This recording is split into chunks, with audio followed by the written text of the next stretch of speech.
करते वो 1942 में प्रचारक निकल गए। दीनदयाल जी का क्योंकि बचपन जिस प्रकार से बीता, तो हमारे जीवन की अनेक घटनाएं हमें आध्यात्म की तरफ मोड़ देती हैं। अब विद्वान आदमी आध्यात्म की तरफ चला गया तो तत्व चिंतन स्वाभाविक जानकार जागृत होना ही था।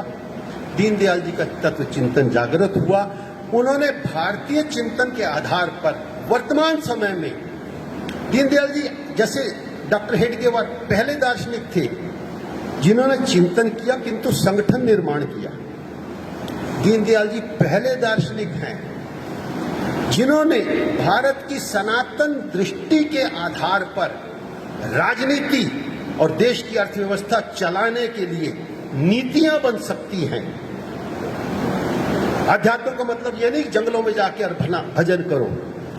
भारत के सनातन चिंतन, भारत के अध्यात्म के आधार पर राजनीतिक दल में नीतियां बनाई जा सकती हैं लोक कल्याण की। दीनदयाल जी पहले दार्शनिक थे भारत की समस्त राजनीति में जिन्होंने जनसंघ को वो दिशा दी। और जनसंघ का आज भी भारतीय जनता पार्टी का माननीय उप मुख्यमंत्री जी बैठे हैं, स्वीकृत दर्शन जो है दीनदयाल का एकात्म मानव दर्शन है कि इसके आधार पर हमारा दल चलेगा और सभी नीतियां बनाई जाएगी। वो दीनदयाल जी ने दर्शन दिया। उनका दर्शन क्या था? उनका दर्शन था इस पृथ्वी पर कोई भी ये नहीं कह सकता मुझे किसी की जरूरत नहीं है। मैं एकदम सरल भाषा में कह रहा हूं, इस पृथ्वी पर कोई भी जीव, मनुष्य या पदार्थ ये नहीं कह सकता कि मैं इतना योग्य हो गया हूं कि मुझे किसी की जरूरत नहीं है, मैं स्वावलंबी हूं।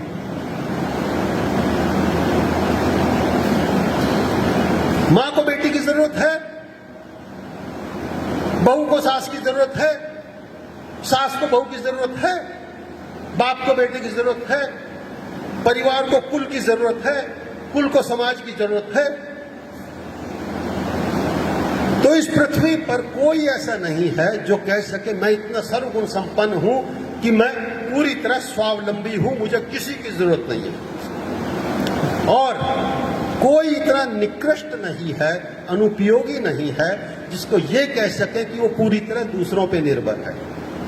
मतलब न कोई स्वावलंबी है, न कोई परावलंबी है, हम सब परस्परावलंबी हैं। We all are interdependent. हम सबको एक दूसरे की जरूरत है और ये केवल मनुष्यों के संदर्भ में नहीं है। दीनदयाल जी कहते हैं ये सिर्फ मनुष्य सास बहू के संदर्भ में नहीं है, ये बाप बेटे के संदर्भ में नहीं है, ये व्यक्ति परिवार के संदर्भ में नहीं है, ये परिवार कुल के संदर्भ में नहीं है, ये कुल समाज के संदर्भ में नहीं है, ये समाज देश के संदर्भ में नहीं है, ये देश विश्व के संदर्भ में नहीं है, ये विश्व और ब्रह्मांड के संदर्भ में नहीं है, बल्कि ये चराचर जगत की सभी वनस्पति, जीव, मनुष्य, ग्रह, उन सबके संदर्भ में हम सब परस्परावलंबी हैं। और यह भी पश्चिम की थ्योरियां सिद्ध करती हैं कि यहां कोई पत्थर हिला तो करोड़ों मील दूर किसी ग्रह पर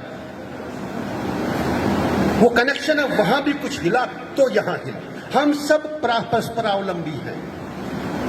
इस परस्परावलंबन से एक कड़ी बनती है।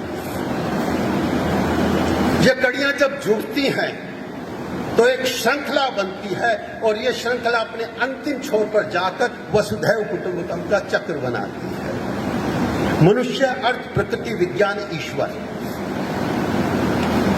ये चक्र पृथ्वी के सर्वाइवल की गारंटी है, अस्तित्व की कसौटी है, विकास का अल्ट्रा मॉडर्न साइंटिफिक फार्मूला है। दीनदयाल जी ने एकात्म मार्गदर्शन में यह चिंतन दिया, मैं, मेरा, हमारा, सबका। केवल भौतिक वस्तुओं का विकास नहीं। ये भवन बहुत अच्छा हो गया, इसमें टाइलें अच्छी लग गई, एसएस स्टील की रेलिंग लग गई। आर्थिक मॉडल इस प्रकार का हो जिसमें मनुष्य का सर्वांगीण विकास हो, मतलब मन, बुद्धि, आत्मा, शरीर, सभी चीजों का विकास हो, क्योंकि मनुष्य का जो मूल उद्देश्य है, जो हमारे चिंतन से निकला है, अर्थ और काम तो है, लेकिन वो धर्म से नियंत्रित होगा तो मोक्ष मिलेगा, और मनुष्य के जीवन का अंतिम लक्ष्य है मोक्ष।